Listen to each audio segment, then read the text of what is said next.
Hello दोस्तों, नमस्कार। SM किसी चैनल में मैं आप सभी लोगों का दिल से बहुत बहुत स्वागत करता हूं।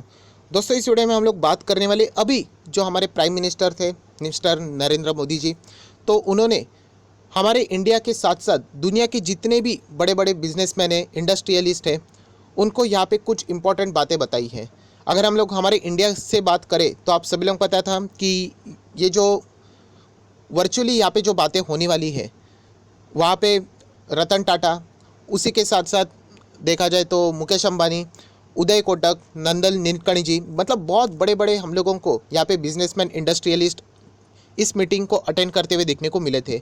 सो उन्हें कुछ इंपॉर्टेंट बातें यहाँ पे सामने रखी है, जिससे हम लोग को समझ में आएगा कि कुछ पर्टिकुलर सेक्टर्स को इसका फ़ायदा हो सकता है, उसी के साथ साथ कुछ पर्टिकुलर शेयर्स को भी इसका फ़ायदा हो सकता है, उसी के साथ साथ कुछ पर्टिकुलर स्टॉक्स को एंड सेक्टर्स को नुकसान भी हो सकता है। सो एग्जैक्टली उन्होंने क्या क्या बातें की, वही अभी हम लोग को यहाँ पे फटाफट कवर करनी है।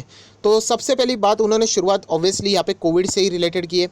उन्होंने बताया कि यहाँ पे उन्होंने कैसे ही सारी चीज़ों को मैनेज किया एंड जितनी भी चीज़ें पैकेजेस से रिलेटेड वो बातें थी, तो उन्होंने वो सिर्फ जो हम लोग बोलते हैं ना, हिसाब देना, तो उसी टाइप का उन्होंने बताया कि क्या क्या उन्होंने इस पेंडेमिक में यहाँ पे किया है। सो इसके ऊपर हम लोग ज़्यादा चर्चा नहीं करेंगे, हम लोग नेक्स्ट पॉइंट के ऊपर आ जाते हैं। उन्होंने नेक्स्ट वापस यहाँ पे इम्पोर्टेंट एक चीज़ यहाँ पे एड्रेस करके बोली है, आत्मनिर्भर भारत। यस दोस्तों, वापस उन्होंने बताया कि हम लोगों को आत्मनिर्भर यहाँ पे बनना पड़ेगा एंड यहाँ पे मैन्युफैक्चरिंग के ऊपर सबसे ज़्यादा यहाँ पे हम लोग फोकस करने यहाँ पे वाले हैं। मतलब आप सभी लोग पता है, इंडिया बहुत सारी चीज़ें एक्सपोर्ट यहाँ पे करने का टारगेट तो रखता है, बट हम लोग ज़्यादा से ज़्यादा इंपोर्ट ही करते हैं। आप लोग हमारे ट्रेड डेफिसिट भी देख सकते हैं बहुत सारे कंट्रीज़ के साथ, चाइना के साथ भी आप लोग देख सकते हैं, बहुत ही बड़ा डिफरेंस है। सो इसको अगर हम लोगों को कम करना है तो डेफिनेटली आत्मनिर्भर बनना पड़ेगा, मैन्युफैक्चरिंग के ऊपर जोर देना पड़ेगा एंड ग्लोबल मैन्युफैक्चरिंग का पावर हाउस इंडिया को बनाने का लक्ष्य यहाँ पे रखा हुआ है। बोलने के लिए बहुत ही आसान है, बट यस, शुरुआत करेंगे तो कभी ना कभी हम लोग आगे जा सकते हैं। सो इसी के चलते हम लोग कह सकते हैं ये एक बड़ा अनाउंसमेंट यहाँ पे किया गया है। एंड अगर हम लोग आत्मनिर्भर भारत की बात करें तो दोस्तों कुछ स्टॉक्स आपके सामने हमेशा आते हैं, जैसे एटलीस्ट मेरे सामने आते हैं, जैसे कि डिक्सन टेक्नोलॉजीज़। मैं ये नहीं कह रहा हूँ कि सिर्फ यही स्टॉक है, बट जब भी मैं इसका नाम सुनता हूँ तो इन कंपनीज़ के नाम मोटा मोटी सबसे ज़्यादा सामने आ जाते हैं। ऐसा क्यों? क्योंकि जो चीज़ें बाहरी दुनिया से इंडिया में आती है वो खुद मैन्युफैक्चर इंडिया में करने वाली ये कंपनी है, तो इसलिए इनका नाम सामने आता है। बाकी कंपनीज ऐसा नहीं है कि वो आत्मनिर्भर नहीं है या फिर वो किसी और के ऊपर डिपेंड है, बट ये जो विदेश की कंपनी उनको बहुत ही अच्छा खासा टक्कर देने की काबिलियत रखती है। एंड इसीलिए मैंने इसके पहले भी ऐसे बहुत सारे वीडियोस बनाए हैं कि आत्मनिर्भर भारत का कभी भी नारा लगेगा तो इन कंपनीज़ की ओर थोड़ा सा ज़्यादा फोकस रख लेना। सर क्या यहाँ पे कल निवेश करना चाहिए, रैली आएगी? दोस्तों, ये ट्रेडिंग का माइंडसेट छोड़ दो, हम लोग इन्वेस्टर है। एंड इन्वेस्टमेंट की बात करें तो आप सभी लोगों को पता है, डिक्सन टेक्नोलॉजी हम लोग बहुत ही पुराने समय से होल्ड कर रहे हैं। हालांकि जेएमएम फॉडलर में जो प्रमोटर ने जो चीज़ें की उसके कारण डिक्सन टेक्नोलॉजीज़ के ऊपर भी बहुत सारे लोगों ने क्वेश्चन मार्क उठाए, जो कि एक थोड़ी सी गलत बात है। हम लोग कंपनी को ऐसे कंपेयर नहीं कर सकते, बट स्टिल कोई बात नहीं, ऐसी चीज़ें होती रहती है। उसी के साथ साथ दोस्तों नेक्स्ट आत्मनिर्भर भारत की बात आती है, सो अंबर एंटरप्राइजेस, इस कंपनी का भी नाम एक सामने यहाँ पे आ जाता है अगर हम लोग यहाँ पे बात करें तो। और भी बहुत सारी ढेरों कंपनियाँ, मैं सिर्फ आप लोगों को एक दो एग्जांपल बता रहा हूँ, क्योंकि ये कोई मेरे रिकमेंडेशन नहीं है। वापस कहना चाहूँगा, मैं आपको समझाने की यहाँ पे कोशिश कर रहा हूँ, जो कि यूजुअली आप लोगों को यहाँ पे यूट्यूब के ऊपर देखने को नहीं मिलता है।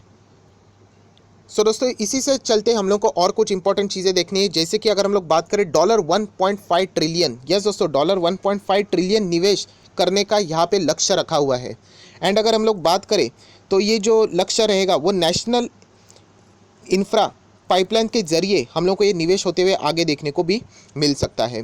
सो ये भी एक बहुत बड़ी बात है उन्होंने यहाँ पे की हुई है। दोस्तों, उसके बाद अगर हम लोग बात करें तो एक बहुत ही इंपॉर्टेंट चीज़ एंड वो है ईएसजी। यस दोस्तों, ईएसजी की अगर हम लोग बात करें तो उसकी भी डिटेलिंग हम लोग को आज के दिन जो प्राइम मिनिस्टर थे वो बातों में यहाँ पे हम लोग को कवर करते हुए देखने को मिली। अब ये ईएसजी क्या है, ईएसजी नॉर्म्स क्या रहते हैं या फिर स्टैंडर्ड्स क्या रहते हैं, तो आप लोग देख सकते हैं नाम में ही है, ESG stands for environmental, social and governance. So ESG अगर हम लोग यहाँ पे बात करें तो ओवरऑल यही कहना चाहते हैं कि इसके ऊपर उनका सबसे ज़्यादा फोकस रहेगा। मतलब ऐसी कंपनियाँ जो कि एनवायरनमेंट को हार्म नहीं करती है, जैसे कि अगर मैं बात करूँ तो आप सभी लोगों को पता है, जो ऐसी कंपनियाँ रहती है, ऐसे फैक्ट्रीज़ रहते हैं जो कि प्रदूषण करते हैं, पोल्यूशन क्रिएट करते हैं, राइट। तो ऐसी कंपनीज़ के ऊपर इनका फोकस यहाँ पे कम हो जाएगा। जो कंपनियाँ एनवायरनमेंट को सपोर्ट ज़्यादा करती है, सोलर एनर्जी जैसे कि अगर हम लोग बात करें तो ऐसे कंपनी के ऊपर उनका ज़्यादा यहाँ पे फोकस रहने वाला है। सो ESG का जब भी नाम सामने आता है तो हम लोग कह सकते हैं कि सबसे पहले कोई कंपनी सामने आता है तो वो रहती है सिगारेट वाली कंपनियाँ, क्योंकि अगर हम लोग देखा जाए तो वो बिल्कुल भी एनवायरनमेंट के लिए सूटेबल नहीं है। विदेश में ESG नॉर्म्स, ESG स्टैंडर्ड बहुत ही स्ट्रिक्टली फॉलो किया जाता है। इंडिया में अभी तक उतना हम लोग को स्ट्रिक्टली फॉलो होते हुए देखने को नहीं मिल रहा है, बट फिलहाल आज के दिन की जो बातें थी प्राइम मिनिस्टर ने इसीलिए इस्तेमाल की दोस्तों, क्योंकि वो ओवरऑल जो बाहर के जो विदेश के इन्वेस्टर है उनको आकर्षक करने की यहाँ पे कोशिश कर रहे थे। क्योंकि अगर हम लोग बात करें इंडिया में विदेश का पैसा ज़रूर आया है यहाँ पे, बट जितना हम लोग चाहते थे अभी तक उतना नहीं आया है। अगर हम लोग बात करें चाइना, आप सभी लोगों को पता है हमारा बहुत बड़ा कॉम्पिटिटर है। चाइना की इमेज ज़रूर ख़राब हुई है कोविड की वजह से, बट हमारी जो एक्सपेक्टेशन थी कि चाइना के बदले दूसरे लोग हमें चूज़ करेंगे, वो इतना हम लोगों को फिलहाल देखने को नहीं मिला है। एज़ पर द एक्सपेक्टेशन की मैं बात कर रहा हूँ। देखा जाए तो इंडिया की भी कुछ ऐसी चीज़ें हैं, जैसे कि हमारी इधर टैक्सेशन बहुत ही ज़्यादा प्रॉब्लमेटिक सिचुएशन है। उसी के साथ साथ कुछ कानून ऐसे बनाए हैं जो कि बिजनेस करने के लिए एक बहुत ही टफ एनवायरनमेंट क्रिएट करते हैं। तो इसीलिए प्राइम मिनिस्टर मोदी जी ने भी आज के भाषण में यही सारी चीज़ें बताई थी कि लेबर लॉ से रिलेटेड भी उन्होंने कई कई जगहों पे रिलैक्सेशन की है। उसी के साथ साथ अगर आपको लैंड खरीदनी है तो वहाँ पे भी रिलैक्सेशन मिलेंगे। कॉर्पोरेट टैक्स में भी पहले जो कटौती हुई थी उसका भी जिक्र उन्होंने यहाँ पे किया है। सो ओवरऑल वो यही कोशिश कर रही थी कि विदेश से पैसा यहाँ पे इंडिया में और ज़ोरों से आए। इसके लिए ये आज के दिन की पूरी हम लोगों को ये बातें देखने को मिली थी। इसलिए आप लोगों ने देखा होगा पूरा जो भाषण था वो हम लोगों को इंग्लिश में देखने को मिल रहा था। सो दोस्तों ये एक बात हो गई। तो ESG से रिलेटेड उन्होंने बात ही की है, क्योंकि विदेश के इन्वेस्टर इन चीज़ों से लेके बहुत ही ज़्यादा स्ट्रिक्ट रूल्स अपनाते हैं। देन डाइवेस्टमेंट, यस दोस्तों डाइवेस्टमेंट वापस उन्होंने कहा है कि जितने भी PSU के वो बात यहाँ पे कर रहे थे 51% से कम हिस्सेदारी सरकार यहाँ पे करने की कोशिश करने वाली है। सो इसीलिए जितने भी PSUs है उसमें हम लोगों को ये सारी हिस्सेदारी कम होते हुए देखने को मिलेगी। एंड अगर हम लोग डाइवेस्टमेंट की बात करें, ऑब्वियसली ये इतना ईजी प्रोसीजर नहीं है कि अगर आपको लगता है कि आज बोल दिया कल हो गया। डाइवेस्टमेंट से रिलेटेड सबसे नंबर 1 कंपनी कोई अटकी हुई है तो वो एक है एयर इंडिया। वहाँ पे तो हम लोगों को कोई निवेशक भी आते हुए देखने को मिल रहा है और वो स्टॉक मार्केट में है भी नहीं, तो इसके हम लोग बात नहीं करेंगे। बट अगर कोई दूसरी कंपनी है तो उसका नाम है BPCL। इसका नाम कब से यहाँ पे हम लोगों को देखने को मिल रहा है कि BPCL में डाइवेस्टमेंट होगा, अभी होगा 31 मार्च पे ही होगा। उसके बाद कोविड ने एंट्री ली, उसके बाद अभी 31 मार्च 21 की बातें हो रही कि अभी उससे पहले करेंगे। सो ओवरऑल डाइवेस्टमेंट की बातें होगी तो आप BPCL के ऊपर नज़र रख सकते हो। दोस्तों कोई रिकमेंडेशन नहीं है कि जाके आप लोग बाइंग करो, ये सिर्फ मैं आपको समझाने की कोशिश कर रहा हूँ कि यहाँ पे जो बातें होती है उसको फास्टली आप लोग डिकोड कैसे कर सकते हो। क्योंकि अगर हम लोग यहाँ पे देखें तो BPCL का डाइवेस्टमेंट बहुत समय से अटका हुआ है। एंड आज के दिन की भी रैली आप लोग देख सकते हो लगभग 5.25% के आसपास देखने को मिल रही है। सो ये रैली के पीछे की भी अगर हम लोग एक छोटी सी वजह पकड़ ले तो ज़रूर ये भी हो सकती है कि जो बड़े एक्सपर्ट होते हैं उनको डेफिनेटली इसका अंदाज़ा होता है कि प्राइम मिनिस्टर मोदी जो स्पीच यहाँ पे देंगे तो उसमें कौन कौन से पॉइंट को यहाँ पे कवर किया जा सकता है। सो दोस्तों आप लोग देख सकते हैं जितने इंपॉर्टेंट पॉइंट्स थे वो मैंने कवर कर लिए, और भी कुछ पॉइंट्स उन्होंने कवर किए, जैसे कि जो पास्ट हिस्ट्री में जो डिसीजन लिए गए थे, जैसे कि प्राइवेटाइजेशन के लिए बहुत सारे सेक्टर्स ओपन कर दिए।